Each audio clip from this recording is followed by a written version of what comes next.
주님을 아는 것이 우리의 힘입니다. 한 주간도 평안하셨습니까? 오늘 우리는 팀켈러의 부활을 입다 중 제10장 정의를 위한 희망, 가난하고 약한 사람을 사랑하는 자리에 능동적으로 서다라는 주제로 함께 나누겠습니다.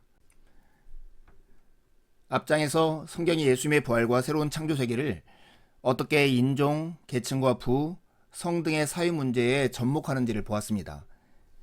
그런데 우리 사회의 수많은 문화 담론에서 정의라는 주제가 전면으로 부각되는 만큼 정의가 무엇이며 예수님의 부활이 정의를 규정하고 증진하는데 어떻게 도움이 되는지 더 근본적인 내용을 성경에서 살펴봅시다. 우리는 그저 혼자 도덕적이고 거룩하면 끝일까요? 죽은 자 가운데서 다시 살아나신 예수님은 하나님의 능력의 첫 열매가 되셨고 그 능력이 역사의 종말에 세상을 새롭게 할 것입니다. 성경을 보면 그때 하나님은 개인들만 구원하시고 세상은 마치 하찮은 껍데기나 겨인 양 버리시는 것이 아닙니다. 그때에는 피조물도 썩어짐의 종노릇한 데서 해방되어 하나님의 자녀들의 영광의 자유에 이르게 됩니다. 죄가 세상에 불러온 모든 결과, 즉 모든 썩어짐이 치유되는 것이죠. 우리는 질병과 노화와 죽음에서 신체적으로 해방될 뿐만 아니라 지금 세상에 만연한 빈곤과 전쟁과 인종차별과 범죄에서 사회적으로도 해방됩니다. 지금 우리를 병들게 하는 두려움과 죄책감과 수치심과 절망에서 심리적으로도 해방됩니다. 마침내 모든 것이 고침을 받고 완전히 새로워지는 우리가 되는 것이죠. 그런데 놀라운 것은 우리 자신이 새로워질 뿐만 아니라 또한 새로워진 세상을 받아 거기서 부활한 몸으로 그리스도와 함께 살아간다는 것입니다. 조나단 에드워즈의 말대로 결국 사랑의 세상에 두는 것입니다. 새로운 창조 세계에서 알게 될 예수님은 무한한 사랑의 셈이시며 그래서 우리도 서로 사랑하되 그분과 상대를 위해 사랑하게 됩니다. 그제야 비로소 모든 관계가 올바르고 정의로워집니다. 그래서 베드로후서 3장 13절에 새 하늘과 새 땅은 디카이오스네, 즉 정의로 충만하다고 했습니다. 썩어짐 아래에서 자연이 탄식하는 문제 가운데 하나가 바로 불의한 관계입니다. 그리스도인은 불의 앞에 소극적이어서는 안 됩니다. 세상을 고치는 일이 전부 미래에 이루어진다면 우리가 할 일은 별로 없습니다. 혼자서 도덕적이고 거룩하게 살면서 가만히 앉아 기다리면 그만입니다. 그러나 예수님의 부활은 해방과 회복을 이루시는 하나님의 능력이 이미 여기에 임했다는 뜻입니다. 우리가 구원받는 목적은 그저 안전하기 위해서가 아닙니다. 섬기기 위해서입니다. 하나님의 나라는 정의의 나라입니다. 하나님의 나라에 대한 성경이 일관되게 밝힌 분명한 특징이 하나 있는데 바로 그 나라가 정의의 나라라는 것입니다. 누가복음 4장 18절 19절에 예수님이 말씀하셨듯이 그 나라는 가난한 자에게 복음을 전하고 눌린 자를 자유롭게 하려고 임합니다. 우리는 영적으로 가난해져서 구원받고 그 후에 그리스도 안에서 영적으로 부유해집니다. 그런데 이것을 경험한 신자는 경제적으로 약하고 가난한 주변 사람의 사정에 눈이 띄기 마련입니다. 대반전을 통해 자신의 영적 빈곤을 인정하여 참으로 구원받은 사람은 결국 가난한 사람을 긍휼히 여기게 됩니다. 대반전의 패러다임은 우리를 각자의 신앙으로 이끌 뿐 아니라 그리스도께서 우리를 사랑하셨듯이 우리도 가난하고 약한 사람을 사랑하도록 방향을 잡아줍니다. 하나님의 백성 공동체는 하나님의 지혜와 정의를 드러내는 도시 공동체입니다. 하나님의 백성 공동체는 하나의 반문화요, 대한사회입니다. 그 나라의 완성, 즉 초유의 부활과 새하늘과 새 땅을 사모하는 그리스도인은 현재의 정의 실현에도 관심을 기울여야 합니다. 하나님의 목적 가운데 하나는 그분의 백성이 이스라엘 주변에 사는 여러 민족 앞에서, 즉 믿지 않는 세상을 향해 증인 공동체가 되는 것이었습니다. 그분의 율법에 순종하는 민족은 그저 도덕적인 개개인의 집합이 아니라 하나의 반문화요, 대한사회였습니다.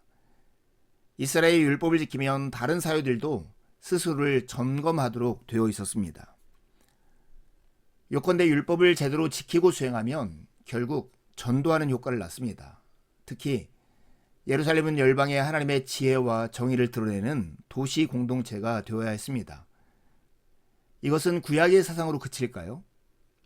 천만의 말입니다. 예수님도 제자들에게 그들이 산 위의 도시처럼 세상의 빛이 되어야 한다라고 말씀하셨습니다. 모세가 말했고 예수님도 이르셨듯이 신자 공동체의 삶은 하나님의 최후 도성의 정의와 평화를 그대로 담아내야 합니다. 하나님의 도성의 예고편과 같은 것이죠. 그러려면 오늘의 그리스도인들이 신구약에서 공통적으로 이야기하는 것처럼 전도하는 증인으로서 성경적 정의를 추구해야 합니다. 성경적 정의의 특징에는 최소한 다음 4가지 측면이 있습니다. 첫 번째, 성경적 정의는 모든 사람을 평등하게 대우하는 것입니다. 모세율법에 보면 거류민에게든지 본토인에게든지 그 법을 동일하게 할 것이라고 했습니다. 평등한 대우는 인종과 국적뿐 아니라 계층까지도 초월해야 합니다. 이렇게 평등을 강조하는 근거는 모든 인간이 하나님의 형상으로 평등하게 창조되었다는 창세기 1장 27절의 가르침에 있습니다. 성경은 질신이는 여호와시니라 라고 말합니다. 이 땅의 모든 개인은 인종과 계층과 성별과 능력과 행동에 관계없이 평등하고 공정하게 존중받아야 합니다.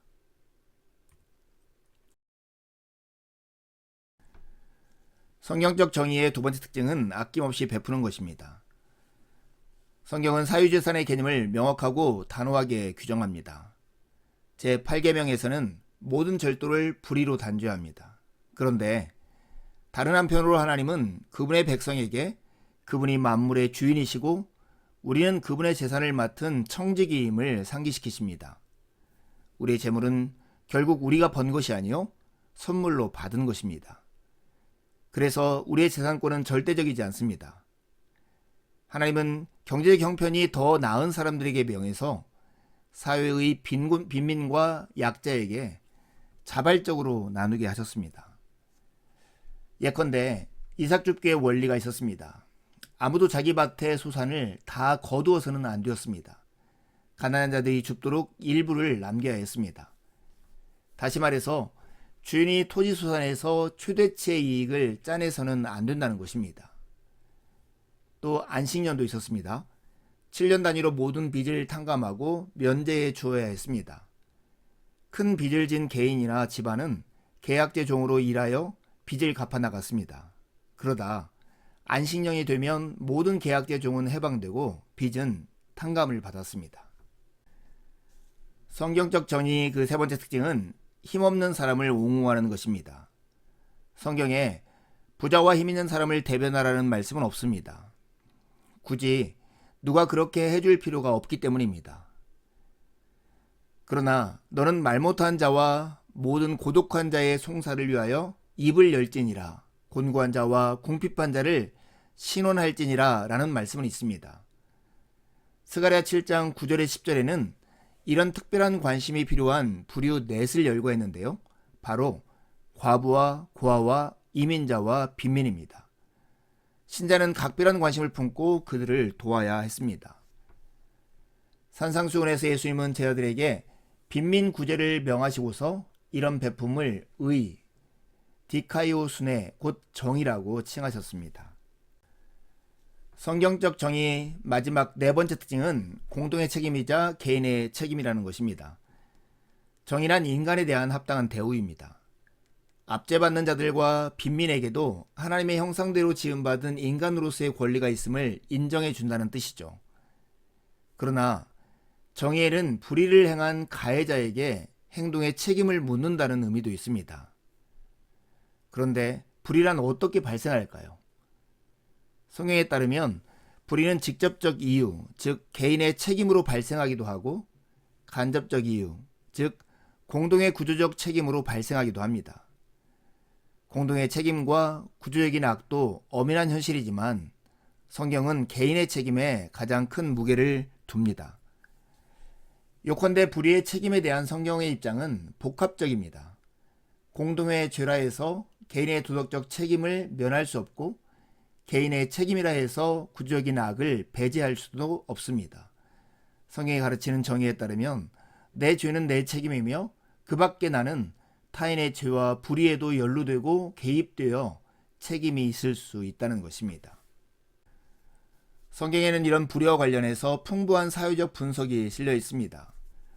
현대 서구 사회는 인간이란 전적으로 개인의 선택의 산물이라는 신념종으로 강하게 치우쳐 있습니다. 사람이 가난하든 부유하든 각자의 행동 때문이라는 것입니다. 이 견해대로라면 자진해서 의식적으로 직접 짓는 죄 외에는 죄란 존재하지 않고 다른 모든 악에 대해서는 죄책이나 책임이 없게 됩니다. 그렇다고 우리는 마르크스주의의 사회이론처럼 반대 방향의 환원주의에 빠져서도 안 됩니다. 그런 관점에 따르면 빈곤과 범죄는 결코 개인의 도덕적 선택의 결과가 아니라 항상 사회구조의 산물이라고 말하기 때문입니다. 그렇다면 빈곤 같은 불의는 개인의 행동에서 비롯될까요? 아니면 불이하게 굳어진 사회 구조에서 비롯될까요? 성경은 둘 다라고 답하면서도 그 둘을 훨씬 넘어섭니다.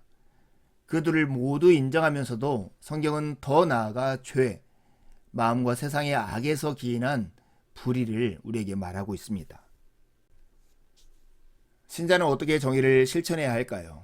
그리고 성경이 말하는 정의는 신자들이 빛과 소금으로 사는데 어떤 도움을 줄까요?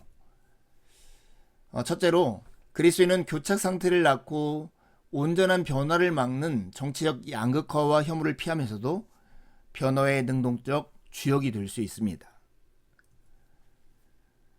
우리가 성경에 말하는 정의의 도움을 받아서 둘째로 그리스도인은 정의를 위해 다른 사람들과 협력할 때 모든 협력자와 파트너를 대등하게 대하면서도 자신이 신자임을 기꺼이 밝히고 밝힐 수 있습니다.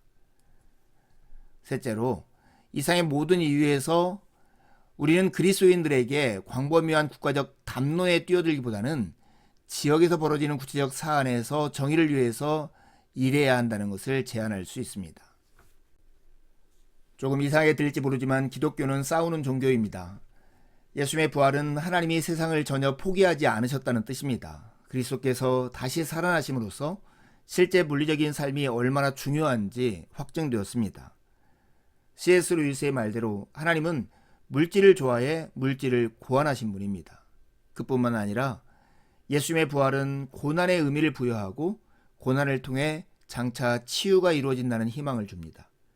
그분의 부활은 이 쇄신이 확실하다는 보증일 뿐 아니라 그리스도인들에게 지금 부정과 불의의 맛을 하고 명을 합니다. 기독교는 싸우는 종교입니다. 톰 나이트는 이렇게 말합니다. 부활이 주는 메시지는 이 세상이 중요하다는 것입니다. 치유와 정의와 사랑이 이겼다는 소식으로 현세의 불의와 고통에 지금 대항해야 한다는 것입니다. 부활절은 불의와 폭력과 치욕이 만연한 세상에서 하나님이 그런 것들을 결코 용납하지 아니하신다는 뜻입니다. 또한 우리가 하나님의 모든 에너지로 일하고 계획하여 그 모두를 이기신 예수님의 승리를 실천한다는 뜻입니다. 정의를 위해서 불의와 싸우는 우리 모두가 되기를 간절히 소망합니다. 이제 두 가지 질문하고 마치려 합니다. 성경이 말하는 정의의 네 가지 특징은 무엇입니까? 두 번째 질문입니다. 그리스도인은 불의 앞에 소극적이어서는 안 되는 이유가 무엇일까요? 여러분은 지역사회의 정의 문제에 대해서 얼마나 관심을 가지고 있습니까? 남은 한 주도 주님의 은혜를 의지해 살고 복된 주일에 함께 만나 기쁨으로 우리 하나님을 예배하시죠. 감사합니다.